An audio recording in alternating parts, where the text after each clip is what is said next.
Hi everyone, मेरा नाम है राजन चोपड़ा। लास्ट टाइम तुम्हें पता होगा, शायद लास्ट वीडियो सबने देखी होगी, तो थोड़ा सा गला खराब हो गया था, बट अब बिल्कुल फाइन है और हम अपने टॉपिक करने वाले हैं उसी सुरीली आवाज के साथ। अगर है तो ये टॉपिक करने वाले डायगोनलाइजेशन ऑफ अ मैट्रिक्स। देखो, मैंने पूरी की पूरी लीनियर अलजेब्रा में पूरी वीडियो बना दी थी, बट मैंने ये टॉपिक सेपरेट क्यों रखा, क्योंकि ये है ही इतना स्पेशल। ये टॉपिक को इतनी इंपॉर्टेंस तैयार देनी बनती है कि इसको अलग से पढ़ाएं, क्योंकि इतना अच्छा टॉपिक और इसमें इतने अच्छे क्वेश्चन। कोई एग्जाम उठा लो जहां पे ये वाला टॉपिक का नाम आ गया ना, डायगोनलाइजेशन ऑफ अ मैट्रिक्स, समझ लो बढ़िया क्वेश्चन और बढ़िया पेपर है वो, ये समझ लो। क्योंकि यहां से कैसे क्वेश्चन बनते हैं, देखो आज मैं तुम्हें कराने का वाला हूं। जल्दी जल्दी देखते हैं, थोड़ा सा भाषण है, सुन लो, उसके बाद स्टार्ट करेंगे। सबसे पहले आइगन वैल्यूज बताऊंगा क्या होती है। पता है तो बहुत अच्छी बात है, थोड़ी सी स्किप कर लेना, वैसे टाइम स्टैम्प्स मैं डिस्क्रिप्शन में दे दूंगा। यहां पे फिर आइगन वेक्टर्स करेंगे। आइगन वेक्टर्स की थोड़ी अच्छी अच्छी बातें बताऊंगा कि आइगन वेक्टर्स फाइंड आउट करने की कोई ट्रिक होती है। हाँ होती है, ट्रिक होती है एक छोटी सी, वो बताऊंगा तुम्हें। 3x3 की 1 सेकंड में तो नहीं, 10 या 20 सेकंड में मैक्सिमम तुम निकाल लोगे। फिर मैं बताऊंगा तुम्हें डायगोनलाइजेशन का मेन मतलब क्या होता है। ठीक है, अगर हमें डायगोनलाइजेशन ऑफ मैट्रिक्स आ गई, एक डी मैट्रिक्स, तो हमें बहुत सारी और भी चीज आ जाएगी। सबसे पहले तो यार होता क्या है डायगोनलाइजेशन, ये समझो कि अगर मान लो तुम्हें 2x2 की मैट्रिक्स दे रखी, मान लो 1 2 3 4, ठीक है।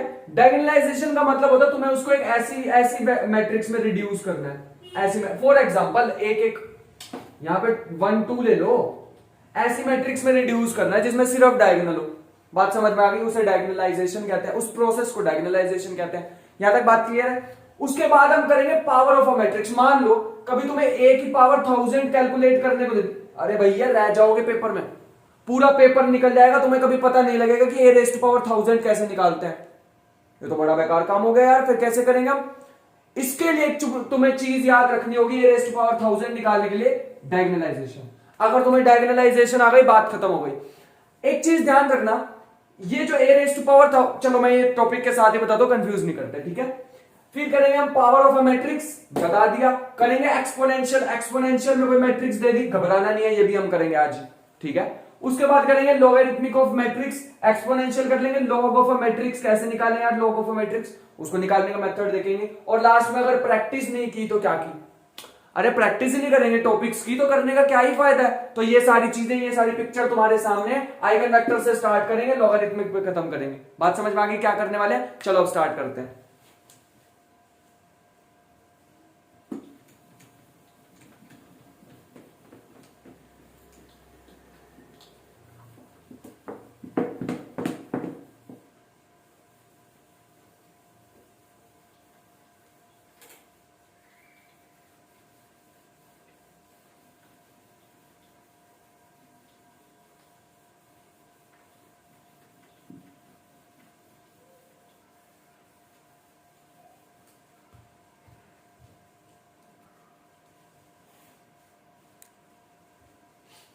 तो चलो स्टार्ट करते हैं डायगोनलाइजेशन ऑफ मैट्रिक्स। देखो डायगोनलाइजेशन में डायरेक्टली भी स्टार्ट कर सकता हूं, पर मैं सोच रहा हूं कि तुम्हें एक बार आइगन वेक्टर के आइगन वैल्यू के बारे में बता दूं, थोड़ी सी बातें कि आइगन वेक्टर और आइगन वैल्यू क्या होता है, ठीक है। बात समझ में आ रही है यहां तक कि आइगन वेक्टर और आइगन वैल्यू क्या होता है। अगर हमें वो नहीं पता होंगी ना, तो यार डायगोनलाइजेशन सीखने में बहुत सारी दिक्कत आ सकती है, इसलिए मैं तुम्हें बेसिक से चलाना चाहूंगा, ठीक है। आइगन वैल्यू इक्वेशन होती है जिसे हम कैरेक्टरिस्टिक इक्वेशन भी कहते हैं, ax equal to lambda x. बात समझ में आ गई। इस इक्वेशन का मतलब ये होता है कि एक मैट्रिक्स है, कोई भी मैट्रिक्स है, वो ना एक्स पे वर्क कर रही है, एक्स पे वर्क कर रही है, सच दैट ये मान लो कोई भी ट्रांसफॉर्मेशन है। क्या है? ट्रांसफॉर्मेशन।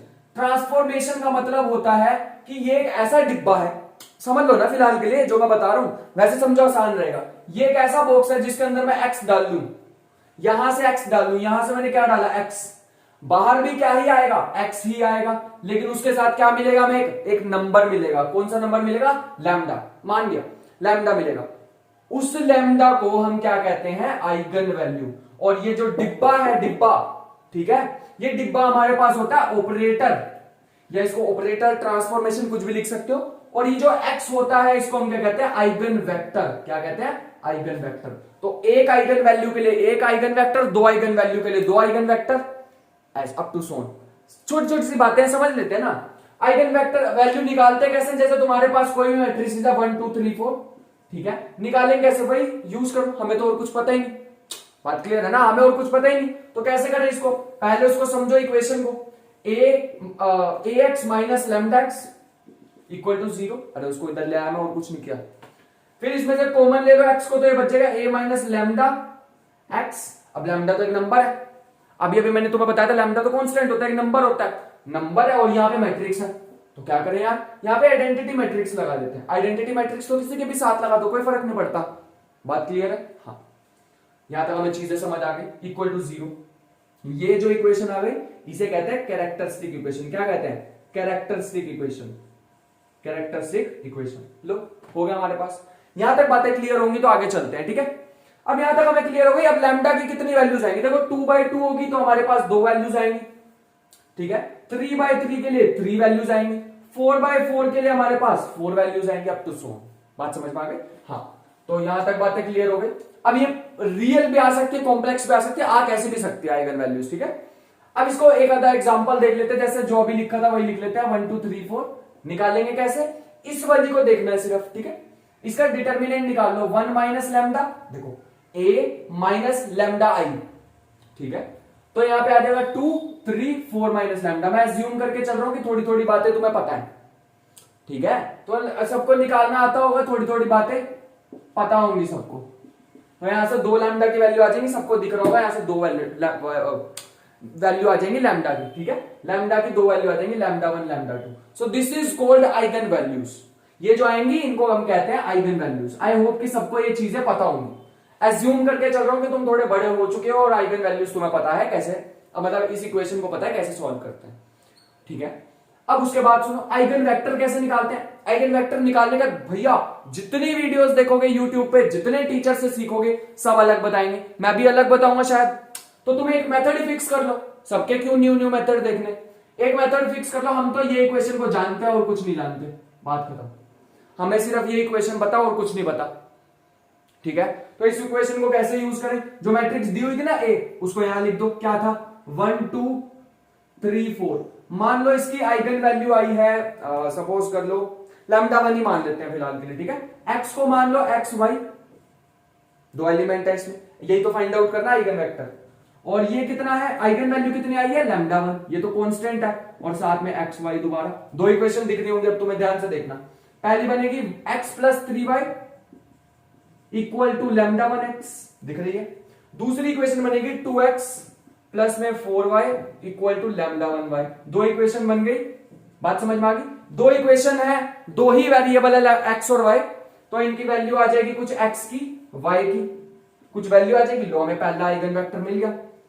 पहला आइगन वेक्टर ऐसे मिल जाएगा, क्या मिलेगा? x y। लो, पहला आइगन वेक्टर मिल गया। दूसरा आइगन वेक्टर कैसे निकालेंगे? Same procedure. अभी यहां पे मैंने क्या रखा था? लैम्डा 1, अब क्या रख दूंगा? लैम्डा 2, तो सेकंड आइगन वेक्टर आ जाएगा।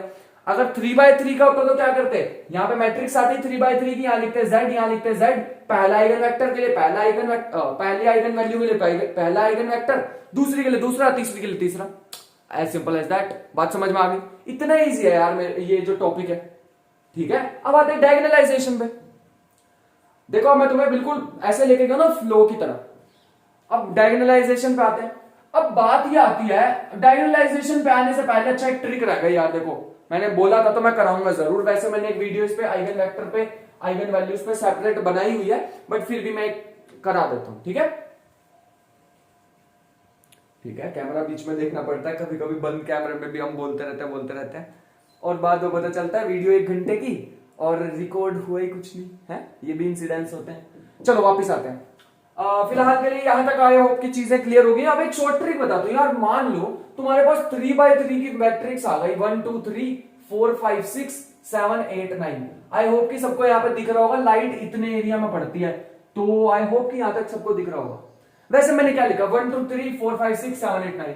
इसकी मुझे आइगन वैल्यूज निकालनी, क्या आएगा? 1 माइनस लैम्डा, 2 3 और फिर आएगा 4 5 माइनस लैम्डा, 6 7 8 9 माइनस लैम्डा। अब इसका क्या निकालना पड़ेगा तुम्हें? डिटर्मिनेंट निकालना। भैया प्राण निकल जाएंगे, इतनी बड़ी इक्वेशन सॉल्व करते हो। अब क्या करोगे? अब तो वही लगाना डिटर्मिनेंट को जो सॉल्व करते हैं, ऐसे करके 1 माइनस लैम्डा, फिर आएगा 5 माइनस लैम्डा, 9 माइनस लैम्डा, फिर एक जाके क्यूबिक इक्वेशन आएगी। यार ऐसा नहीं हो सकता कि डायरेक्टली मुझे क्यूबिक इक्वेशन पता लग जाए। मजा आ जाएगा यार फिर तो। या अगर मेरे को डायरेक्टली क्यूबिक इक्वेशन पता लग गई फिर तो यार मजा आ जाएगा, फिर तो कोई मेहनत की जरूरत ही नहीं पड़ेगी। एक्साइटेड मैं इतना हूं कि मैंने मैट्रिक्स ही रब कर दिया ना। तो ध्यान से देखो 1 2 3 4 5 6 7 8 9, ध्यान से सुनो, बड़ी ध्यान से सुनो। इसको ना ऐसे लिख दो हमेशा के लिए। एक ट्रिक बता दो, इसे कहते हैं शॉर्ट ट्रिक। शॉर्ट ट्रिक, ध्यान से देखना शॉर्ट ट्रिक क्या।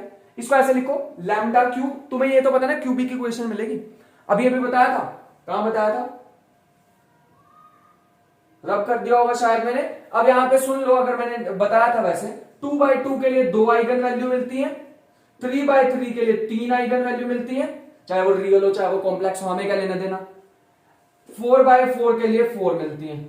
बात समझ में आ गई? अब आ जाओ वापस। अब यहां पे क्या होगा, शॉर्ट ट्रिक क्या, एक क्यूबिक इक्वेशन मिलेगी तभी तो उसकी 3 आइगन वैल्यू आएंगी। माइनस के S1 लैम्डा स्क्वायर प्लस में S2 लैम्डा माइनस में S3 इक्वल टू 0। इक्वेशन को याद रख लो, दिमाग में उतार लो, ठीक है। आई होप कि वहां पे तुम्हें दिख रही हो। इस क्या लिखा मैंने, लैम्डा क्यूब माइनस में S1 लैम्डा स्क्वायर प्लस में S1 लैम्डा माइनस में S3। अब ये S1 S2 S3 क्या, उसको बताने से पहले मैं तुम्हें एक चीज, कुछ इंपॉर्टेंट पॉइंट्स बता देता हूं जो तुम्हें दिमाग में रखने हैं। वैसे मैंने आइगन वैल्यू वाली इक्वेशन में सारा कुछ एक्सप्लेन किया, बट इंडिपेंडेंट ही रखते हैं इस वीडियो को, ठीक है। मैं नहीं कहूंगा कि जाके पहले उस वीडियो को देखो तब ये देखो, ठीक है। इसी को ही देखो, सारा कुछ मिलेगा इसमें। सबसे पहली चीज होती है ट्रेस। सबसे पहली चीज होती है ट्रेस। अब ट्रेस का क्या मतलब होता है, ट्रेस का मतलब होता है सम ऑफ डायगोनल एलिमेंट्स। क्या होता है, सम ऑफ डायगोनल एलिमेंट्स। इसको मैंने रटवाऊंगा सम ऑफ डायगोनल एलिमेंट्स, याद ही नहीं रहेगा, ऐसे याद रख लो बेशक। A11 प्लस में A22 प्लस में A33, ऐसे याद रख लो, या फिर इसको यहां पे लिख लेना सम ऑफ डायगोनल एलिमेंट्स, जैसे तुम्हारी मर्जी हो। A11 ये होता है, A22 ये होता है, A33 ये होता है, एनीवे यू लाइक। दूसरी चीज सुनो, दूसरी चीज हमारे पास है sum of minors of diagonal element. किसके, डायगोनल एलिमेंट। सारा इसमें डायगोनल एलिमेंट का ही खेल है यार, ठीक है, डायगोनल एलिमेंट्स। अच्छा एक चीज ध्यान रखना, अभी तुम्हें लगेगा कि यार ये तो सर तो बहुत बड़ा मेथड करवा रहे हैं, तो इतना सारा ताम झाम करना, इससे बढ़िया तो वो इक्वेशन ही सॉल्व कर लो। बेटा अगर 2 प्रैक्टिस कर ली ना इसके क्वेश्चन, तो ये 20 सेकंड का काम है ये क्यूबिक इक्वेशन निकालना, एज कंपेयर टू जब तुम सॉल्व करोगे इसे। मजाक नहीं है, बहुत सीरियसली बोल रहा हूं कि बहुत इजी हो जाएगा, बहुत इजी। बात समझ में आ रही है? अब sum of diagonal elements of minus का मतलब है तुम्हें किस किस के अच्छा माइनर और कोफैक्टर में डिफरेंस पता है? माइनर हमारे पास क्या होते हैं, माइनर का मतलब होता है सिंपल, यहां पे जैसे माइनर निकाल के दिखाता हूं, 1 के कॉरेस्पॉन्डिंग निकालना है तो ये 45 ये 48, माइनस के 3 आ जाएगा, सही बोल रहा हूं ना, हाँ माइनस के 3 आ जाएगा। उसके आगे कुछ प्लस माइनस का साइन नहीं होता माइनर में, कोफैक्टर में होता है, कोफैक्टर में आता है, माइनर में कभी भी साइन नहीं आएगा, ठीक है। जब हम एडजॉइंट ऑफ ए निकालते हैं तो वो निकालते हैं कोफैक्टर। माइनर हमारे पास, माइनर में कोई साइन चेंज नहीं होता, ठीक है। तो हमें क्या निकालना है, minors of sum of minors of diagonal element, सिर्फ डायगोनल एलिमेंट के। एक डायगोनल एलिमेंट में आ रहा है, इसके यहां से आ जाएगा -3, उसके बाद 5 का निकालना है तो यह आ जाएगा 9 और -21, ठीक है। उसके बाद निकालना है 9 का आ जाएगा 5 -8 -3। बात समझ में आ गई? ये हमारे पास होता है S1, ये हमारे पास होता है S2 और S3 हमारे पास होता है determinant of A, that's it. लो होगा, इसको डिटर्मिनेंट ऑफ ऐसे भी लिख लो, इसको ऐसे भी लिख लो, DET of A.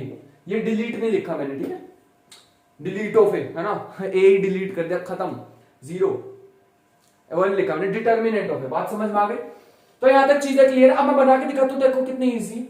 Lambda cube लिखा, सबसे पहले समझाने के लिए थोड़ा टाइम लगेगा लेकिन उतना टाइम लगता नहीं है। सम ऑफ डायगोनल एलिमेंट्स 9 5 1 15, तो 15 आ गया, इसको ऐसे लिखो 15 लैम्डा स्क्वायर।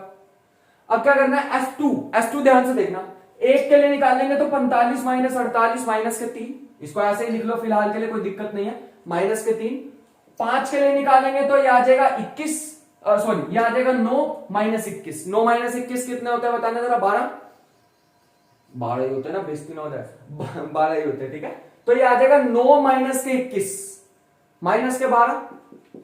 बात समझ में आ गई? उसके बाद निकालेंगे 9 का 5 -8 -3, देखो सारे नेगेटिव आ रहे हैं, ठीक है, लैम्डा। और लास्ट में आएगा डिटर्मिनेंट ऑफ ए। डिटर्मिनेंट निकालने के लिए कौन सी बड़ी बात है, 1 के लिए -3 आ रहा था तो ये आ जाएगा -3, ठीक है। और फिर 4 के लिए -4, माइनस आ जाता है ना उसमें, -4 यह आ जाएगा 18 और -24 -6, 18 और माइनस के 24, माइनस के 6 और माइनस के 4, माइनस के 24, माइनस के 6 माइनस के 4 प्लस के 24। ठीक है, फिर 7 के लिए निकालेंगे तो याद आएगा 12 और माइनस 15 माइनस के 3, 12 और माइनस के 15, माइनस के 3 और प्लस के 7 माइनस के 21, माइनस के 21 इक्वल टू 0। दैट्स इट, लो इक्वेशन आ गई। लैम्डा क्यूब माइनस के 15 लैम्डा स्क्वायर, ये कितना हो जाएगा माइनस के 18 लैम्डा, और ये बन जाएगा 25 सॉरी 24, और ये लो खत्म ही हो गया था। अरे तो कुछ भी था यार, तो खत्म हो गया, 24 से 24 कैंसिल है ना। अब एक लैम्डा कॉमन आ गया, बच गया लैम्डा स्क्वायर माइनस के 15 लैम्डा माइनस के 18 इक्वल टू 0। ठीक है, एक लैम्डा की वैल्यू 0 आ गई और 2 यहां से आ जाएंगे। अब ये ना कह देना कि ये वाली इक्वेशन भी सॉल्व करके दिखाओ, मैं नहीं करा रहा, बिल्कुल सिंपल सी बात है, मैं नहीं ये सॉल्व करा रहा। अरे स्क्वायर क्वाड्रेटिक इक्वेशन सॉल्व कर सकते हो ना, तो 3 वैल्यू आ जाएंगी, एक लैम्डा 2 आएगी, एक लैम्डा 3 आएगी, जो भी आएगी व्हाटएवर इट इज। बात क्लियर हो गई यहां तक? लो तुम्हारे सामने आंसर, बात समझ में आ गई। तो इसके कोरस्पॉन्डिंग अब हमें क्या क्या दिक्कत है, मैंने कहा क्या हमारे पे दुविधा है निकालने की आइगन वेक्टर। लो ऐसे निकाल देते हैं आइगन वेक्टर। हमें तो एक ही चीज पता है यार, ax is equal to lambda x, ax is equal to lambda x, हमें तो ये पता है बस, और कुछ नहीं हमें पता। तो a क्या दिया हुआ था, वो दी हुई मैट्रिसेस यहां पे लिख दी। x क्या हमारे पास x y z मान लो, हमें पता नहीं ना, x y z मान लो। पहला आइगन वैल्यू हमने निकाली 0 है, 0 लिखा तो यहां पे आ जाएगा x y z, ये तो खत्म नहीं होगा। अरे ये तो खत्म ही होगा ना 0 के साथ, 0 इंटू समथिंग 0, बचा यहां पे सिर्फ क्या आ जाएगा 1 4 7 2 5 2 5 8, और यहां आ जाएगा 3 6 9। इनको मल्टीप्लाई करो तो 3 इक्वेशन तुम्हें दिख रही होंगी। पहली आ जाएगी x plus 4y plus 7z equal to 0। दूसरी इक्वेशन है 2x plus 5y plus 8z equal to 0। तीसरी इक्वेशन है 3x plus 6y plus 9z equal to 0, 9z equal to 0। 3 equation है, सॉल्व करोगे xy की वैल्यू आ जाएगी, पहला आइगन वेक्टर आ जाएगा। अब तुम कहोगे कि यार ये तो बड़ा लंबा प्रोसीजर है, इसके लिए भी कोई ट्रिक बता दो। ऐसे ही करना, यही मेथड है इसका। ठीक है, इसीलिए वो तुमसे ऐसा नहीं कभी भी एग्जाम में कहेंगे कि 3x3 की मैट्रिसेस दे दी और वो तुम्हें तीनों आइगन वैल्यू दे देंगे, कहेंगे तीनों के कोरस्पॉन्डिंग आइगन वेक्टर बताओ। अगर देंगे तो बहुत इजी मैट्रिक्स होगी वो, वरना इतनी बड़ी मैट्रिक्स ऐसे इक्वेशन सॉल्व करने बहुत कम चांसेस आने के। ठीक है, अगर बिल्कुल ही बंदा पूरा भड़का हुआ बैठा हुआ एग्जाम बनाने के लिए, घर से भी लड़का है वो, आते हुए भी उसके किसी गाड़ी ने शर्ट खराब कर दी कीचड़ गिर के, और ऑफिस में आते हुए टांग कहीं हट गई, मान लो भड़का हुआ है तो क्या हुआ, अरे भड़का हुआ है तो ऐसे ही क्वेश्चन दे देगा, फिर वो अलग बात है। लेकिन आते हमें प्रोसीजर तो बताना निकालने का, इससे क्या आ जाएगा एक्स वाई जेड की वैल्यू आ जाएगी, क्या आएगी एक्स वाई जेड वैल्यू आ गई हमारे पास एक्स वाई जेड की, पहला आइगन वेक्टर आ गया। फिर तुम यहां पे रखोगे लैम्डा 1 जो सॉरी लैम्डा 2 जो भी दूसरी eigen value x y z, compare करा दूसरी आ जाएगी। ऐसे तीसरा 3x3 है तो 3 ही आएंगे ना, बात क्लियर हो गई, समझ आ गई पूरी कहानी। अब हम चल सकते हैं डायगोनलाइजेशन पे। डायगोनलाइजेशन पहले बड़े वाला मेथड करेंगे, फिर छोटे वाला मेथड करेंगे। क्योंकि ऐसा क्यों? क्योंकि मुझे तुम्हें उसकी भी एक शॉर्ट ट्रिक बतानी है एग्जाम में ना। जैसे ही आइगन वेक्टर मैंने तुम्हें बताया ना, उतना ही बड़ा, मतलब आइगन वेक्टर का प्रोसेस थोड़ा छोटा है, डायगोनलाइजेशन तो इसके भी बाद आएगी। पहले आइगन वेक्टर निकालो, फिर उसके बाद डायगोनलाइजेशन के लिए इनवर्स निकाल लो, प्राण निकल जाएंगे। अभी देखना, मैं तुम्हें उसकी भी शॉर्ट ट्रिक बताऊंगा, लेकिन वो शॉर्ट ट्रिक भी कहीं कहीं जगह काम आएगी, इसलिए ध्यान से सीखना। ठीक है, ऐसे नहीं कि आधी वीडियो एक क्वेश्चन देखो और भाई चल पड़े, ले मैं कर देता हूँ डायगोनलाइजेशन का, चौड़े हो गए अपने दोस्त के सामने, ऐसे नहीं करना। पूरा सीखो पहले, फिर थोड़ा सा करना। ठीक है, ध्यान से देखना। डायगोनलाइजेशन, मान लो तुम्हें डी एक ए मैट्रिक्स दी हुई है, ठीक है, एक मैट्रिक्स दी हुई है मान लो। सबसे पहले क्या करना है, सबसे पहला सीधा स्टेप से ही चलते हैं यार, प्रूफ में करके दिखाने वाला कोई फायदा ही नहीं है। सीधा तुम्हें वहां पे लिखा आएगा इज दिस मैट्रिक्स डायगोनलाइजेबल, ये थोड़ी आएगा इसका प्रूफ करके दिखाओ, तुम्हें कुछ नहीं आने वाला। ध्यान से सुनो, ए मान लो एक सबसे पहला स्टेप है फाइंड आइगन वैल्यूज, और मोस्ट प्रोबेबली तुम्हारे पास आने वाला है lambda 1 lambda 2 lambda 3 up to so on, मान लो लैम्डा एन बाय एन की मैं जनरल मान के चल रहा हूं। ठीक है, सेकंड फाइंड आइगन वेक्टर्स। क्या फाइंड आउट करो? Eigen vectors. मेथड मैंने तुम्हें बता दिया। पहला आएगा x1 जो कि क्या आएगा a1 b1 c1 up to सोन, ठीक है। zn मान लो, zn फिलहाल के लिए। ऐसे आ जाएगा x2 a2 b2 up to so on z2, sorry मैंने आज zn लिख दिया, z1 लिख लेना इसे, ठीक है। z2 अप टू सोन, ऐसे हमारे पास क्या आ जाएगा an bn zn। क्या आ जाएगा last? an bn zn, an bn up to so on zn। यहां तक बात क्लियर होगी? अगर लास्ट वाला दिख नहीं रहा तो मैंने उसमें लिखा an bn zn। थोड़ा सा कॉम्प्रोमाइज कर लेना यार, वहां पे लाइट पड़ती है, ठीक है। बात समझ में आ गई? तीसरा स्टेप यहां तक क्लियर हो गई। उसके बाद क्रिएट, या फिर ऐसे लिख लो suppose p is equal to, अच्छा सबसे पहले, इससे पहले एक स्टेप है तो बुक्स भी मिस कर देती हैं। मैंने बाहर की बुक्स में देखा, मतलब फॉरेन ऑथर की बुक भी ऑब्जर्व किया, और जो इंडियन ऑथर की भी अच्छी बुक्स हैं उनमें भी ऑब्जर्व किया कि एक कंडीशन यार यहाँ पे चेक करनी होती है हमें कि check whether x1 x2 xn ये जितने भी हैं क्या ये इंडिपेंडेंट है या नहीं? क्या है? इंडिपेंडेंट है या नहीं? बात समझ रहे हो? अगर इंडिपेंडेंट नहीं होंगे तो इनका, चलो मैं बताता हूं, कंफ्यूज नहीं करते। Check whether they are linearly independent और नॉट। कैसे चेक करेंगे अभी बताता हूं, ठीक है। मान लो तुम्हें क्वेश्चन ही लीनियर इंडिपेंडेंस का आ गया, तुम्हें कहा कि ये एक मैट्रिक्स, ये x1 x2 x2 जितने भी इसके आइगन वेक्टर हैं वो लीनियरली इंडिपेंडेंट है या नहीं। उसने डायगोनलाइजेशन की बात ही नहीं की, उसने सिर्फ ये पूछ लिया क्या ये वेक्टर्स इंडिपेंडेंट है या नहीं। क्या करोगे सुनो, फोर्थ पॉइंट, p सपोज कर लो जिसमें p में क्या आएंगे a1 b1 up to Son z1, फिर क्या आएगा a2 b2 up to so on z2 up to so on, यहां पे क्या आएगा an bn up to so on zn। ये लो, ये मैट्रिक्स कैलकुलेट कर ली। अगर p का डिटर्मिनेंट जीरो के इक्वल है, किसके इक्वल है? p का डिटर्मिनेंट 0 के इक्वल है, इसका मतलब क्या है? इसका मतलब ये है कि ये है डिपेंडेंट। क्या है? डिपेंडेंट। 0 के इक्वल मतलब डिपेंडेंट। बात समझ में आ गई? 0 का मतलब होता है डिपेंडेंट। बात समझ में आ गई यहां तक? चल, अब डिपेंडेंट इंडिपेंडेंट की बात यहां पे समझ आ गई। अब नेक्स्ट बात सुनो, ये हमारे पास आ गया। सो नेक्स्ट हम क्या करेंगे, मान लो फिलहाल के लिए सारे को अभी कट कर देना। तुम्हारे पास जनरली क्या आएगी, 3x3 की मैट्रिक्स आएगी, तो मैं यहां लिख रहा हूं ABC DEF HIJ। मान लो फिलहाल के लिए इतना ही ऐसी मैट्रिक्स आएगी 3x3 की या 2x2 की, ज्यादा से ज्यादा, इससे ज्यादा कुछ नहीं आने वाला। फिफ्थ स्टेप हमारा क्या होगा, एक डी मैट्रिक्स सपोज करेंगे, ठीक है, such that D is equal to P inverse AP। This is known as diagonalizable matrix. ये होगी एक डायगोनलाइज्ड मैट्रिक्स। कैसी होगी? डायगोनलाइज्ड। अब यहां पे हमारे पास जो भी आंसर आएगा ना, P इनवर्स AP को मल्टीप्लाई करने के बाद, तो जो D होगा वो उसमें सिर्फ डायगोनल एलिमेंट्स होंगे और कुछ नहीं होगा।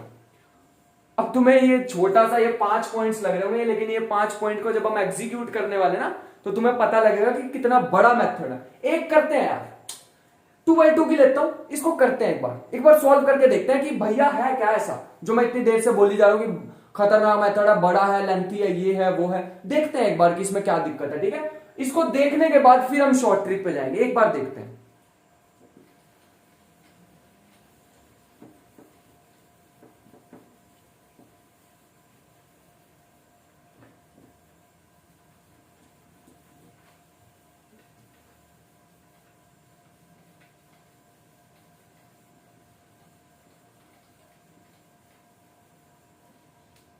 तो चलो अब एक एग्जांपल देखते हैं साथ में। एक 2x2 का एग्जांपल लूंगा, ठीक है।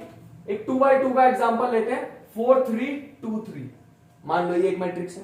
अब इसका क्या करना है, सबसे पहले थोड़ा जल्दी फास्ट करेंगे, ठीक है।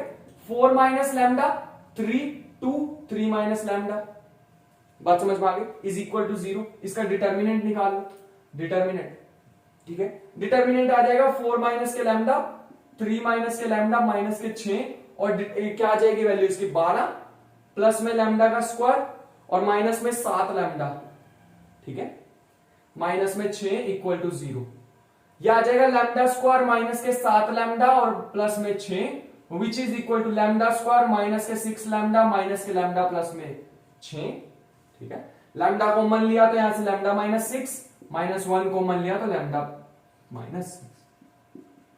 तो दो वैल्यू आ गई 1 और 6, दो वैल्यूज आ गई 1 और 6।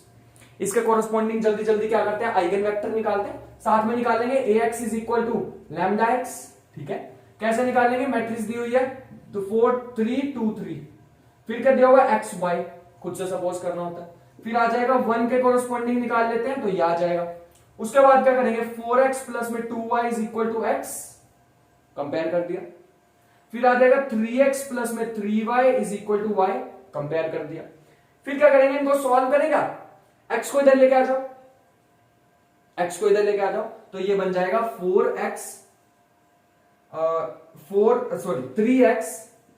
3x is equal to minus के 2y। ठीक है, यहां से भी कोई वैल्यू आ जाएगी। ठीक है, यहां से आ जाएगी, y को इधर लेके आओगे तो 3x प्लस में 2y ये आ जाएगी वैल्यू। ठीक है, इसको भी लिख सकते हो, सेम ही तो दिख रही होगी वैसे तुम्हें, माइनस 2y को इधर लेके आ जाओ। अब हमें पता चला यार ये दोनों इक्वेशन तो सेम सेम ही है, क्या करें। ये तो वही बात हो गई कि दो वेरिएबल है और एक इक्वेशन है। अब तुम कहोगे दो इक्वेशन भैया दोनों सेम है, देख लो ध्यान से, दोनों सेम इक्वेशन है, क्या करें। सोचा, हमने दिमाग लगाया, एक वेरिएबल को k सपोज कर लो। मैं क्या करने वाला हूं, ध्यान से देखना, y को सपोज कर लो 3k, कुछ भी कांस्टेंट सपोज कर सकते हैं, जो तुम्हारी मर्जी हो वो सपोज कर लो, जो भी तुम्हारी इच्छा हो वो सपोज कर लो। ठीक है, मैंने इसको 3k सपोज कर लिया, क्यों किया, ताकि x is equal to minus के 3k अपॉन में 3 आ जाए, इसलिए माइनस के 2k आ जाए, इसलिए मैंने इसको कर लिया। ठीक है, 3k, बात समझ में आ गई, आ गया माइनस 2k। x को y को 3k किया, इसको ये आ गया माइनस के 2k, तो मेरे पास एक्स वाई क्या आ जाएगा, k कॉमन लिया तो बच गया माइनस के 2 और 3, पहला आइगन वेक्टर हमारे सामने आ गया। तुम वैसे भी कर सकते थे, सिंपल k लेके, कोई फर्क नहीं पड़ेगा, आंसर तुम्हारे पास सेम आने वाला है। दूसरे के लिए निकाल लो 4 3 2 3। दोबारा बता रहा हूं, मैंने 3k इसलिए किया ताकि फ्रैक्शन में वैल्यू ना आए। तुम सिंपल भी कर सकते हो, कोई दिक्कत लेने वाली बात नहीं, परेशान नहीं होना। ठीक है, अब यहां पे लिखो एक्स वाई और यहां पे आ जाएगा दूसरी 6 एक्स वाई। 6 के लिए भी मेरे हिसाब से दो डिपेंडेंट सेम इक्वेशंस आएंगी, तो आ जाएगा 4x प्लस में 2y is equal to 6x, 3x plus में 3y इक्वल टू 6y। ठीक है, एक काम करते हैं, x को उधर भेज देते हैं तो ये बच जाएगा 2y is equal to 2x। ठीक है, और यहां से बच जाएगा,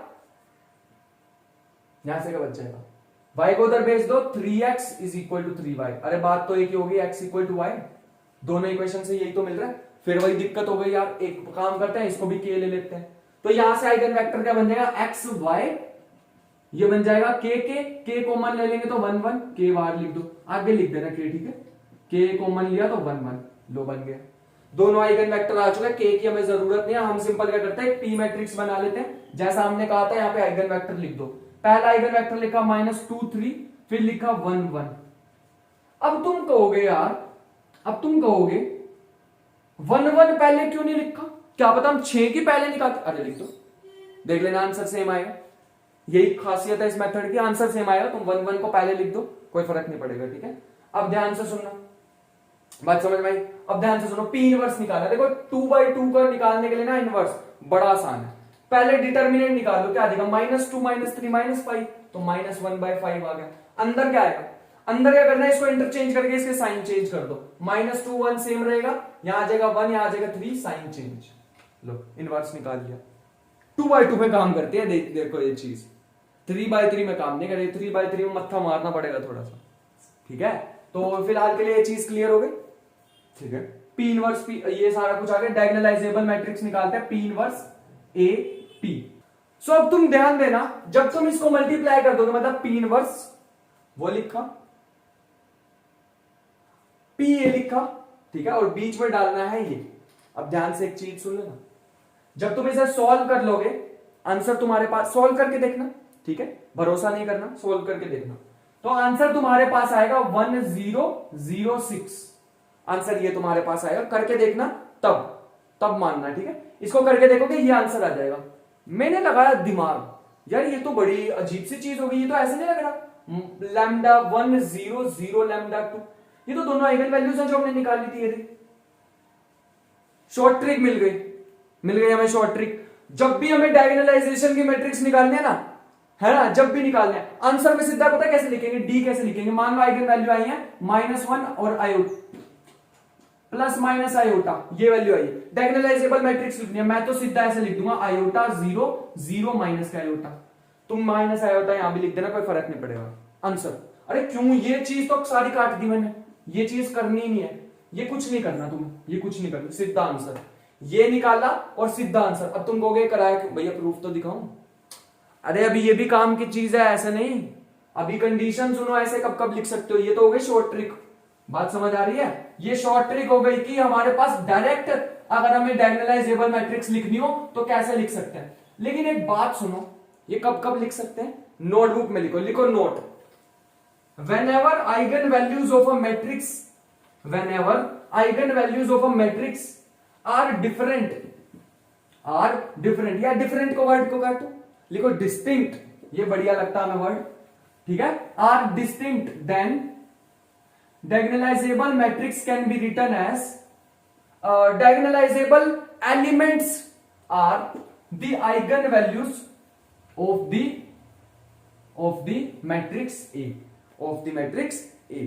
बात समझ में आ गई। तो तुम्हें कभी भी एक मैट्रिक्स दी होगी A, उसके आइगन वैल्यू निकाले λ1 λ2 λ3 up to so on λn, और ये क्या है, ये हमारे पास है, ये हमारे पास है डिस्टिंक्ट। कैसे है डिस्टिंक्ट, अगर हमारे पास एक डिस्टिंक्ट है तो हमारे पास डायगोनलाइजेबल मैट्रिक्स कैसे आ जाएगी। ये तो निकालने आते हैं ना आइगन वैल्यूज, अभी तभी मैंने कराया, तो मैं आज वीडियो में आते हैं। ये सिंपल आ जाएगी λ1 0 0, मान लो 3x3 की मैट्रिक्स है, 0 λ2 0 0 0 λ3, दैट्स इट आंसर, और कुछ भी नहीं करना। देखो कितना इजी बना दिया मैंने तुम्हारे लिए। अब यहां तक तो बात हमें क्लियर हो गई, यहां तक चीजें क्लियर है। अब अगर मैं तुम्हें कभी भी, अब रिपीटेड में क्या होगा, अगर मान लो दो आइगन वैल्यू सेम सेम आ गई तब क्या होगा, उसको बताने से पहले मैं तुम्हें बताता हूं कि पावर ऑफ अ मैट्रिक्स कैसे निकालते हैं। ठीक है, लिखो पावर ऑफ अ मैट्रिक्स, वो आएगी एंड में चीज, ठीक है, वो आएगी एंड में चीज, बात समझ में आ गई। पावर ऑफ अ मैट्रिक्स कैसे लिखते हैं, मान लो तुम्हें a की पावर 1000 कही हुई है, निकालो, और a जो मैट्रिक्स है उसका a निकालोगे तो वो कुछ आ रहा है, ए स्क्वायर निकालोगे तो कुछ और आ रहा है, ए क्यूब निकालोगे कुछ और आ रहा है, A4 निकालो कुछ और। भैया रिपीट ही नहीं हो रहा है यार, ये तो रिपीट ही नहीं, हर बार डिफरेंट डिफरेंट डिफरेंट। क्या करोगे ऐसे, रिपीट होता तो चलो तब बात भी समझ आती कि ए की पावर 1000 भी करती तब भी ए ही मैट्रिक्स आ रही है, उसे कहते हैं पीरियोडिक मैट्रिक्स। नहीं समझ आएगी तो जाओ मैट्रिक्स थ्योरी की वीडियो देखो, अगर तुम्हें डिटेल में मैट्रिक्स के बारे में बात करनी है तो। यहां तक सुनो, ए की पावर 1000 कैसे निकालने, भैया ये तो जीवन बीत जाएगा हमारा, हम निकाल नहीं पाएंगे, क्या करें। अब ध्यान से सुनो, ए की पावर तुम्हें के निकालनी है, मान लो के इज एन इंटीजर, कुछ भी निकालना, तो क्या करना होता है, सबसे पहले हमें डी पता है ना, डी पता है, पी इनवर्स ए पी। तो जब भी ये डायगोनलाइजेबल मैट्रिक्स होती है, सिमिलैरिटी ट्रांसफॉर्मेशन को अलाउ करती है। कहने का तात्पर्य ये है, ज्यादा अच्छी हिंदी है ना, हाँ, तो इसके कहने का मीनिंग ये है कि अगर हम इसको रीअरेंज करें थोड़ा, तो ये ऐसे बन जाएगी, A is equal to P D P inverse. ऐसे समझ लो कि मैंने पीछे पीछे पी इनवर्स को लगा दिया, आगे आगे पी को लगा दिया, पी इनवर्स से पी कट जाएगा, पी इनवर्स से पी कट जाएगा, ए बच जाएगा, यहां पे आ जाएगा। फायदा क्या हुआ, फायदा बताओ क्या हुआ। फायदा ये हुआ कि अब तुम्हें मान लो ए की पावर के निकालनी है, तो तुम कैसे निकालोगे, पी हम निकाल सकते हैं, इजी है, डी इजी है निकालना, डिस्टिंक्ट आ गए तो कोई दिक्कत नहीं है, के पी इनवर्स, लो आंसर आ गया। अब तुम कहोगे कैसे आंसर आ गया, 1000 कैसे निकालेंगे पावर, बेटा जब तुम्हें डी की पावर 1000 निकालनी है और मान लो तुम्हारे पास डी है कुछ ऐसा, डी है मान लो 1 0 0 0 2 0 0 0 2 ऐसा है कुछ, मान लो 0 0 3 है मान लो, ऐसे है मान लो, क्या करोगे तब, क्या करोगे तब ऐसे करोगे, हम डी की पावर 1000 निकालनी है तो सिंपल क्या करेंगे, 1 की पावर 1000 0 0 0 2 की पावर 1000 0 0 0 3 की पावर 1000, बात खत्म। लो अब यहां पे डाल दो बीच में, P तुम्हें पता होगा, P यहां पे लिखना, D की पावर यहां पे तुम्हारे सामने है, P इनवर्स तुम यहां पे लिखना, वैसे 3x3 में नहीं आती हैं चीजें, ये चीजें 2x2 में ही आती हैं, क्योंकि उन्हें भी पता है प्राण निकालने बच्चों के, सिर्फ उनसे एक एग्जाम भी लेना है। यहां तक चीजें क्लियर, ए की पावर 1000 आ जाएगी, क्या बड़ी बात थी इसमें। अब तुम कहोगे कि भैया अभी भी डायगोनलाइजेबल मैट्रिक्स आएगी, अब डायगोनलाइजेशन नहीं आएगी, अब डायगोनलाइजेबल मैट्रिक्स नहीं आएगी, क्योंकि अब पी भी है, पी इनवर्स भी है, वो इस पे एक्ट करेंगे, तो अब डायगोनलाइजेबल मैट्रिक्स नहीं आएगी, आएगी कुछ ऐसी सी 2 की पावर 3 की पावर 1000 टाइप्स। बात समझ में आ गई? इसे कहते हैं पावर ऑफ अ मैट्रिक्स। क्या कहते हैं? Power of a matrix. ठीक है, पावर ऑफ अ मैट्रिक्स, कितनी भी पावर आ जाए अब तुम सॉल्व कर सकते हो। मेथड मैंने तुम्हें बता दिया है, ठीक है, एग्जाम्पल भी तुम्हें मैंने एक बता दिया है। अब कभी भी तुम, अभी एग्जाम्पल कराऊंगा, ऐसे कोई दिक्कत लेने वाली बात नहीं है। आगे सुनो, अब आगे सुनो, अगर तुम्हें एक्सपोनेंशियल ऑफ अ मैट्रिक्स निकालना, एक्सपोनेंशियल, आई होप कि स्पेलिंग ठीक लिखी हो मैंने, एक्सपोनेंशियल ऑफ अ मैट्रिक्स कैसे निकालेंगे? सेम प्रोसीजर, यहां पे e raise to power a किसके इक्वल होगा? p e raise to power d और p इनवर्स। अब तुम कहोगे e raise to power a निकालने में क्या दिक्कत है? अभी बताता हूं। पहले मान लो यही मेरे पास मैट्रिक्स है, मुझे e raise to power d निकालनी, कैसे आ जाएगा? डायगोनल एलिमेंट, डायगोनल मैट्रिक्स सबसे इजी होती है यार। यहां लिख दो e की पावर 1 0 0 0, e की पावर 2 0 0 0, e की पावर 3 आंसर बीच में डाल दो, और p इनवर्स तो तुम्हें पता ही होगा कैसे निकालते हैं, सिंपल मल्टीप्लाई आंसर, वरना बैठे रह जाते हैं। दूसरा मेथड बताओ एक्सपोनेंशियल ऑफ अ मैट्रिक्स निकालने वाले लोग, सुनो सुनो जरा, अब तुमने क्या ही दिया है तो सुनो जरा, देखो क्या होगा इसमें। ये देखो, अब मान लो e raise to power a तुम सिंपल वाले मेथड से निकालना चाहते हो, तो तुम्हें एक एक्सपेंशन पता होगी e raise to power a की, ऐसे होती है कुछ 1 प्लस a प्लस में a square by 2 factorial plus में a cube by 3 factorial up to so on, expansion होती है। इसके लिए तुम्हें सिर्फ क्या करना है? a की पावर 1 निकालनी है, वो जो तुम्हें पता ही होगी, a की पावर 2 निकालनी है जो तुम्हें आता है, a की पावर 3 निकालनी है जो कि थोड़ा मुश्किल होगा, a की पावर 4 निकालनी है, थोड़े थोड़े प्राण निकलने स्टार्ट हो जाएंगे, a की पावर 5 निकालनी है, एग्जाम खत्म और तुम यहां पे पहुंचो। ठीक है, ऐसे नहीं करना हमें कभी भी। हाँ, वो बात अलग है कि a अगर पीरियोडिक मैट्रिक्स है तब क्या होगा? ए पीरियोडिक मैट्रिक्स है तब हमारे लिए आसान हो जाएगा। पीरियोडिक मैट्रिक्स का मतलब होता है, मान लो ए इज अ पीरियोडिक मैट्रिक्स, कैसी है?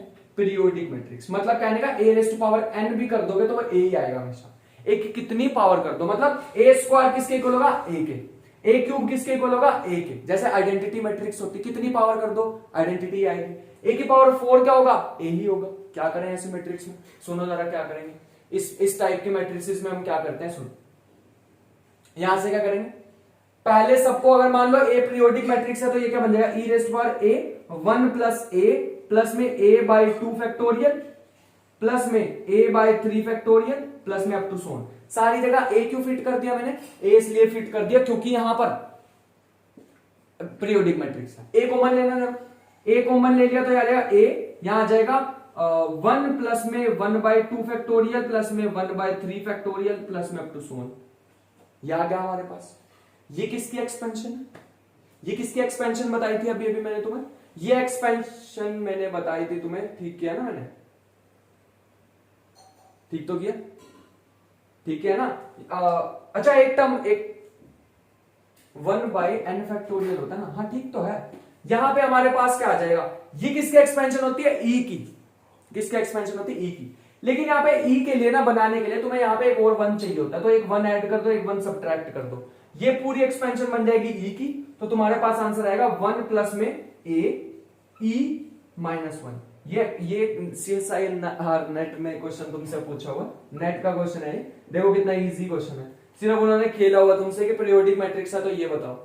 पीरियोडिक नहीं होती तो जान निकल जाती है हमारी निकालते निकालते।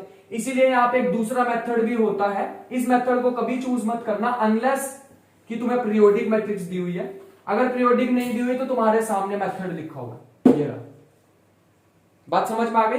कैसे निकालना है वो लिखा मेथड मैंने। कोई भी तुम्हें मैट्रिक्स दिया उसकी आइगन वैल्यूज निकाल लो, अगर वो डिस्टिंक्ट है तो डी लिखना तुम्हें आता है, डी आता है तो ई रेज टू पावर डी भी आता होगा। सिंपल, उसके अंदर ई रेज टू पावर में लिख दो जो भी आइगन वैल्यूज है। अब लिखो logarithm of a matrix, logarithm of a matrix लिखो। कैसे करेंगे? लॉग ए लिख देंगे इसको, या इसको नेचुरल लॉग लिखो, ठीक है, लॉन कहते हैं इसे। Lawn of A P lawn of D P inverse. कैसा है?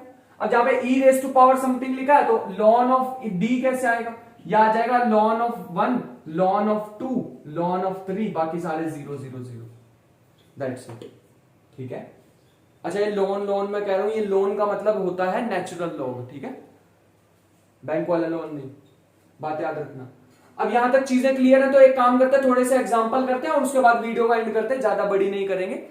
बट मैंने चीजें बहुत सारी सिखा दी, सिर्फ डायगोनलाइजेबल समझने आए थे और काफी कुछ सीख के जा रहे हो यहां से, eigen values, eigen vectors, power of a matrix, और फिर हमारे पास exponential logarithm of a matrix, सारा कुछ मैंने एक ही वीडियो में तुम्हें सिखा दिया, कोई दूसरी वीडियो देखने की जरूरत नहीं पड़ेगी, एक ही जगह पे सब कुछ करा दिया। अब 2 एग्जांपल लेते हैं, उसके बाद तुम्हारी प्रैक्टिस रह जाएगी, ठीक है। 2 मैं करा रहा हूं, 4-5 खुद से करना, और दैट्स इट, ठीक है।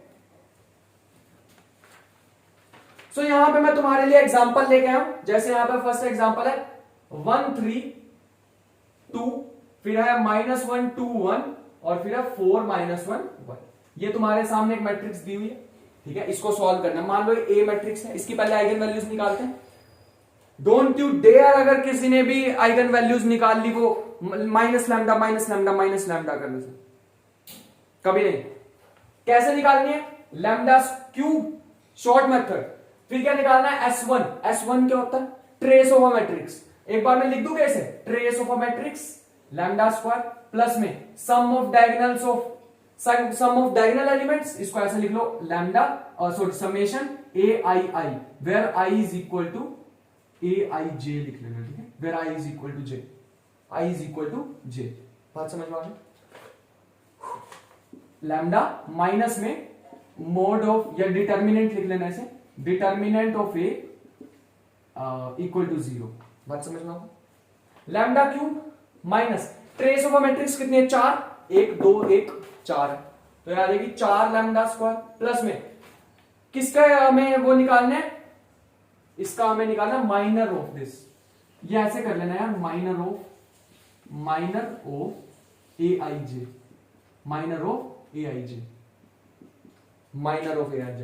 एक के लिए माइनर क्या आ जाएगा? 2 और 1 3, यह आ जाएगा 3, और 2 के लिए माइनर क्या आ जाएगा? 2 के लिए आ जाएगा 1 और -6 माइनस के 5, और 1 के लिए क्या आ जाएगा? 2 और 3 5, तो ये तो 3 आ गया सर।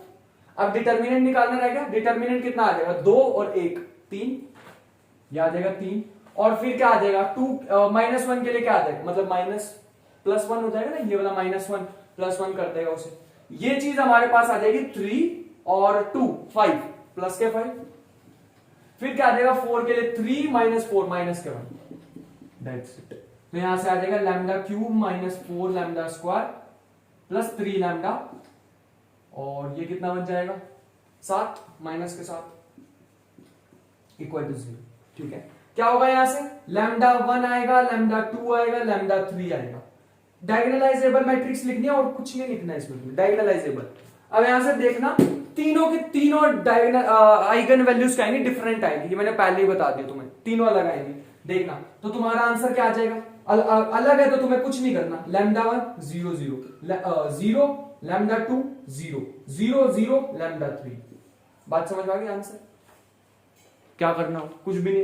अब तुम्हें मैंने कह दिया कि बताओ a की पावर 1024 कितनी होगी,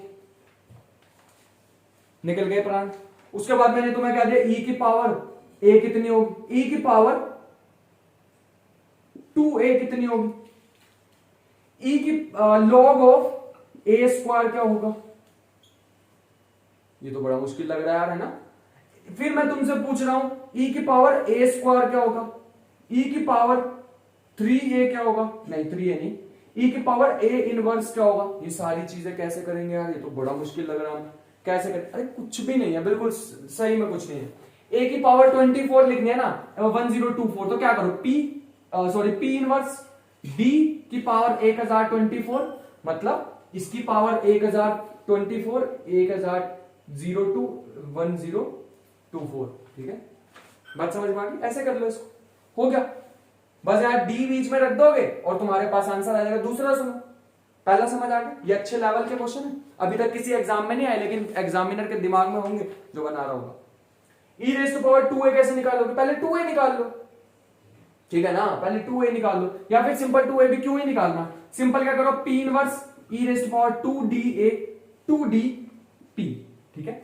सिंपल क्या करना है, ई रेस्ट पावर 2 लैम्डा 1, ई रेस्ट पावर 2 लैम्डा 1, ई रेस्ट पावर 2 लैम्डा 2, ई रेस्ट पावर 2 लैम्डा 2, ई रेस्ट पावर 3 लैम्डा 3, ई रेस्ट पावर सॉरी ई रेस्ट पावर 2 लैम्डा 3। बात समझ, आंसर मतलब पी पी पी इनवर्स तो ऑब्वियसली तुम्हें निकालना ही पड़ेगा, ये तो निकालनी पड़ेगी चीजें, लेकिन वो तो चीजें पता है ना हमें। मेन दिक्कत तो ये ना इसको निकालने कैसे एग्जाम में बैठ के। चलो लॉग ऑफ ए स्क्वायर कैसे निकालेंगे, बड़ा आसान है यार। या तो तुम 2 को आगे ले, प्रॉपर्टी होती है लॉग की, 2 को आगे ले, बात खत्म। जो भी आंसर आएगा उसको 2 से मल्टीप्लाई कर देना, या फिर पहले ए स्क्वायर निकाल लो, कुछ नहीं करना ऐसा तामझाम में फालतू का। सिंपल क्या करो, यहाँ पे 2 लॉग है लिख लो, ठीक है। लॉग ए को तुम्हें पता है, बाकी सारा यहाँ पे लिख देंगे, पी इनवर्स लॉग डी, ठीक है, पी। तो कैसे आएगा आंसर, आंसर ऐसे आएगा, इसको लिखना लॉग लैम्डा 1, लॉग लैम्डा 1, ठीक है। दूसरा लिखना लॉग लैम्डा 2, फिर लिखना लॉग लैम्डा 3, ठीक है। आंसर एंड में क्या आएगा, एंड में आंसर ये नहीं आएगा पी पी इनवर्स मल्टीप्लाई करा, एंड में 2 से मल्टीप्लाई कर देना। बात समझ में आ गई, 2 से मल्टीप्लाई करना तुम्हारा आंसर आ जाएगा। अब ये लास्ट वाला थोड़ा बड़ी है, ये एक्सपोनेंशियल ऑफ ए स्क्वायर, पहले ए स्क्वायर निकालो, फिर ये क्वेश्चन बन गया। मैंने क्या करा इसमें, कुछ भी नहीं करा, बढ़िया क्वेश्चन बना दिया। अभी अभी दिमाग में तुम्हारे सामने बताया, शीट पर कुछ नहीं लिखा ऐसा, ये लिखा था इस शीट पे, ठीक है। बाकी जो मैंने यहाँ पे लेक्चर प्रिपेयर किया वो लिखा हुआ, ये सारी चीजें अभी अभी दिमाग से आई हैं, तो ऐसे दिमाग में एग्जामिनर के भी आ सकते हैं और वो एग्जाम में दे सकता है चीजें। बात क्लियर है। ए स्क्वायर निकाला, एक्सपोनेंशियल में डाला आंसर, इसका क्या आएगा, e raise to power A inverse. पहले तुम्हें ए इनवर्स निकालना पड़ेगा, ठीक है। ए इनवर्स को कुछ न्यू मैट्रिक्स मान लेना बी, तो क्वेश्चन दोबारा वही बन गया, ई की पावर बी निकालनी है। बात समझ में आ गई। अच्छा एक चीज तुम्हें पता है, अब तुम कहोगे ये तो बड़ा टफ क्वेश्चन है, हाँ ये लास्ट वाला थोड़ा सा अजीब क्वेश्चन है, सुनो क्यों। ये वाला सुनो, इस वाले में सुनो। ए की हमें आइगन वैल्यू पता है लैम्डा 1, लैम्डा 2, लैम्डा 3। अब तुम कहोगे कि हमें ए इनवर्स निकाल लो, किसने कहा इनवर्स निकाल लो। ए इनवर्स की आइगन वैल्यूज पता क्या होती है, 1 upon lambda 1, 1 upon lambda 2, 1 upon lambda 3। इसको नोट डाल के, अगर किसी को नहीं पता था, आई होप कि सबको पता हो, नहीं पता था तो लिख लो। लो डी क्या था, डी पहले क्या आना था, लैम्डा 1 0 0, अब क्या आ जाएगा 1 by lambda 1 0 0 0, 1 by lambda 2 0 0 0, 1 by lambda 3। बाकी तो वही प्रोसीजर घूम घाम के, वही p inverse d, P inverse e raise to power d और पी, वही करना घूम घाम के, ठीक है। अब हमारे पास लास्ट आज की चीज करते हैं, आई होप कि यहां तक क्लियर होगा। जब भी जैसे ही तुम्हें कोई भी ये क्वेश्चन प्रीवियस ईयर में या कहीं पे भी किसी अच्छी बुक में दिखे, वैसे मैंने बुक्स रिकमेंड करी हुई है, हर बुक में हर वीडियो में मैं बता देता हूं, फिर भी सुन लो। HK दास वगैरह बुक से कर सकते हो।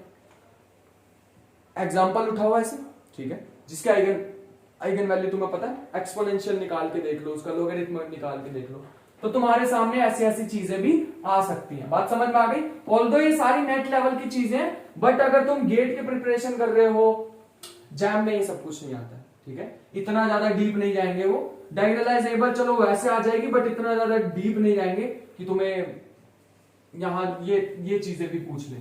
बात समझ में आ गई। अच्छा अगर कोई फिजिक्स का बच्चा यहाँ पे देख रहा है और वो चाह रहा है कि मतलब TFR वगैरह एग्जाम देने के लिए, तो हाँ वहां पे पूछ सकते हैं ऐसी चीजें, और पूछी भी हुई हैं, ठीक है। ऐसा एक्सपोनेंशियल वाले क्वेश्चन पूछे हुए पहले। तो आई होप कि यहां तक बातें क्लियर होंगी। लास्ट आज का एग्जांपल लेते हैं, उसके बाद वीडियो को सम अप करते हैं, ठीक है। चलो फिर अपना एक एग्जांपल देख लेते हैं, ध्यान से देखना यार। यहाँ पे एक चीज, क्वेश्चन तुम्हारे लिए बड़ी मुश्किल से, बड़ी देर लगी ऐसा क्वेश्चन एक लाने में, बनाने में, जिसमें आइगन वैल्यूज भी डिफरेंट आ रही है और मेरे पास सोल्यूशन भी थोड़ा ढंग का तमीज का सोल्यूशन आ रहा हो, ठीक है। तुम क्या करो, इसको सॉल्व करो, इसके आइगन वैल्यूज निकालो, ठीक है। तुम्हें पता है यहाँ पे क्या होता है, लैम्डा क्यूब माइनस में S1 लैम्डा स्क्वायर प्लस में S2 लैम्डा माइनस में मोड ऑफ ए, या फिर ऐसे लिख लो ना यार, S3 इक्वल टू 0। अब ये भी बताइए ना, चीजें सारी करा दी मैंने, बात क्लियर है यहां तक। अब एक चीज जो समझने वाली है ना यहाँ पे, वो ये है कि इसकी जो आइगन वैल्यूज आएंगे ना तुम्हारे पास, जब तुम इसके आइगन वैल्यूज निकाल दोगे तो तुम्हारे पास कुछ ऐसा बनेगा, x प्लस 1 का whole square, x minus 8 equal to 0। I hope कि यही हो, ठीक है। मेरे ख्याल से यही है, जितना मुझे याद। चीजें याद नहीं करनी चाहिए वैसे, बट स्टिल मैंने ये याद कर लिया, क्योंकि अभी थोड़ा सा टाइम लग गया इसको बनाने में। -1 8, ये हमारे पास आइगन वैल्यूज आ गया। अब तुम्हें ध्यान से दिख रहा होगा भैया यहां पे तो यार 2 रिपीट हो गई। अब एक कॉन्सेप्ट यहां पे समझ लो, कॉन्सेप्ट यहां पे समझ लो। कॉन्सेप्ट सीखने वाला ये है कि अगर तुम्हारे पास डिस्टिंक्ट है, क्या है, डिस्टिंक्ट लैम्डास हैं, ठीक है, यहां पे लिख लेना लैम्डास, तो कोई दिक्कत लेने वाली बात नहीं है, नो वरी। क्या लिखो, नो वरी, नो वरी। बात समझ में आ गई। अब दूसरा सुनो, अगर आइगन वैल्यू सेम है, same eigen value, same eigen value, but same eigen value है लेकिन हर वैल्यू के लिए बट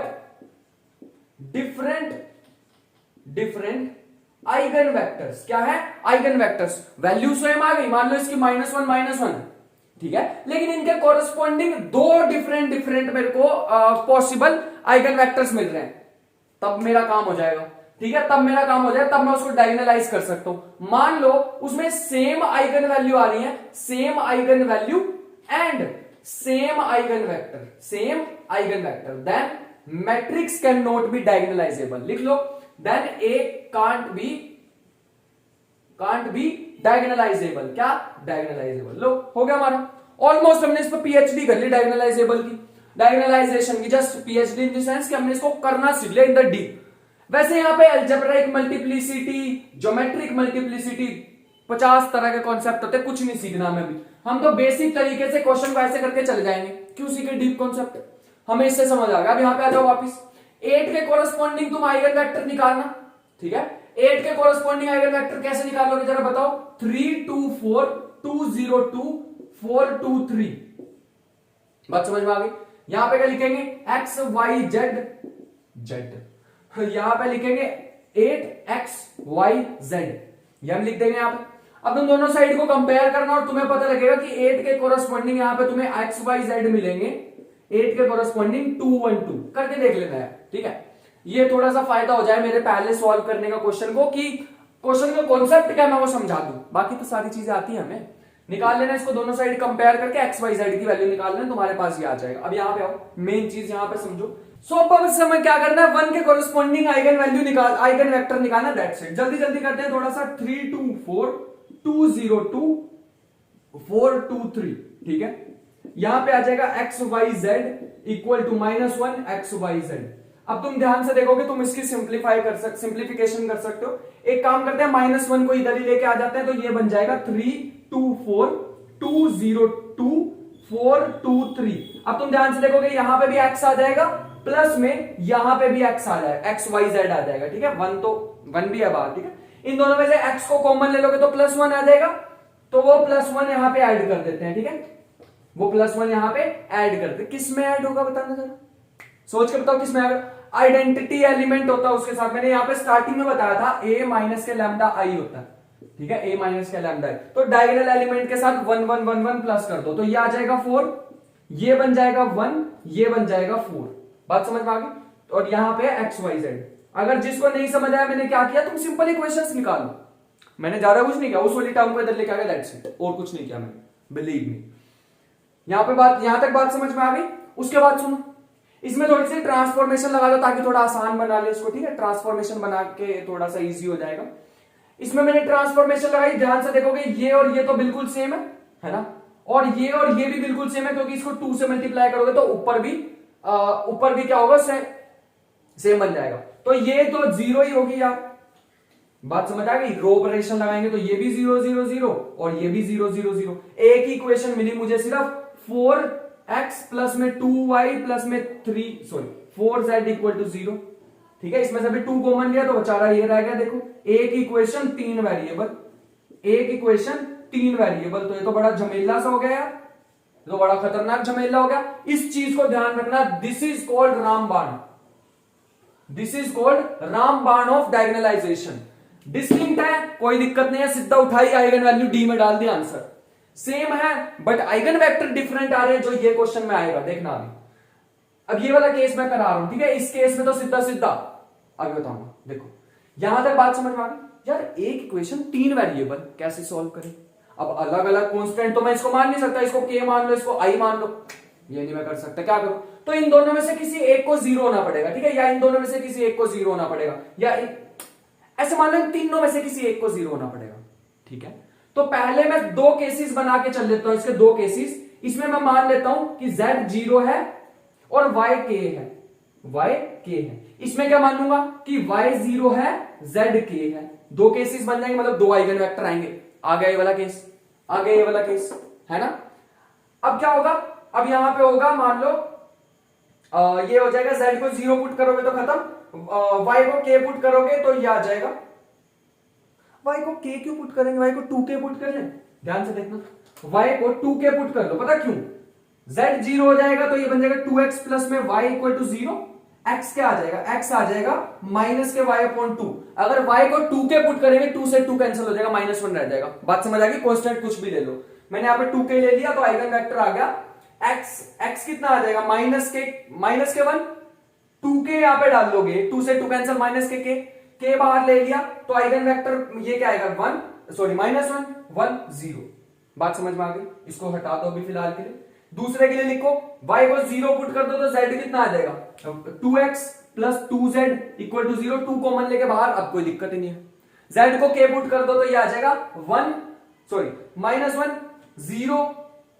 -1 0 1 और बाहर के लो, दो डिफरेंट आइगन वेक्टर्स मिल गए। क्या मिल गए, दो डिफरेंट आइगन वेक्टर्स। मैंने तुम्हें क्या बताया था यहां पे, मैंने कहा था अगर दो डिफरेंट आइगन वेक्टर्स मिल गए, मतलब 3 मेरे पास आइगन वैल्यू थी और 3 ही मेरे पास क्या आ गए, आइगन वेक्टर आ गए। 3 ही क्या आ गए, आइगन वेक्टर्स आ गए। 3 आइगन वेक्टर्स आ गए, बात खत्म हो गई।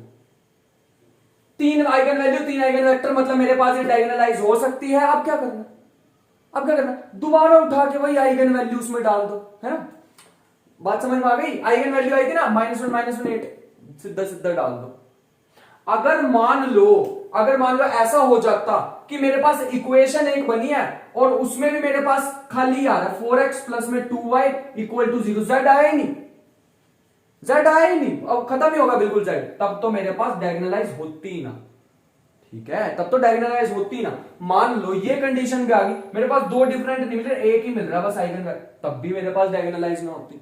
तो बात समझ आ गई। So this is the complete detailed analysis of diagonalization of a matrix. मेरे ख्याल से इसके बाद कुछ बचेंगे। अब मैं इसके एप्लीकेशन तो यहां करा नहीं रहा कि मैं तुम्हें यहां पे क्वांटम मैकेनिक्स सिखाऊं और क्वांटम मैकेनिक्स में इसको अप्लाई करके दिखाऊं कि डायगोनलाइजेशन ऑफ अ मैट्रिक्स को यूज करके कैसे हाइजेनबर्ग, रहने देते हैं फालतू का भाषण। ठीक है, तो डायगोनलाइजेशन सीखने आए थे, डायगोनलाइजेशन सीख ली, कंप्लीट डिटेल्ड एनालिसिस के साथ हमने डायगोनलाइजेशन ऑफ अ मैट्रिक्स सीख लिया। इसके बाहर कुछ नहीं कोई भी पूछ सकता।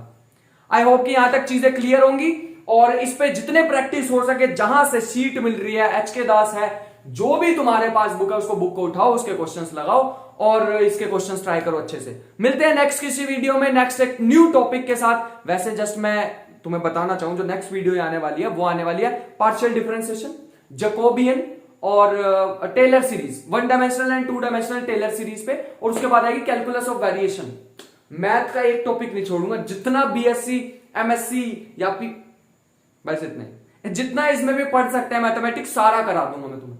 पूरी real analysis, linear vector spaces और अप्लाइड मैथमेटिक्स तो पूरी सारी करा दूंगा मैं। ठीक है, ऑलमोस्ट सारी हो चुकी है, थोड़े से ही टॉपिक रह गए हैं जो चैनल पे थोड़े टाइम बाद, एक आध महीने के बाद देख रहा, हो चुका है सारा कुछ। ठीक है, बस जाओ प्लेलिस्ट में सर्च करो, जो सा टॉपिक उठाना उठाओ, एक सिंगल टॉपिक नहीं छोड़ा मैंने।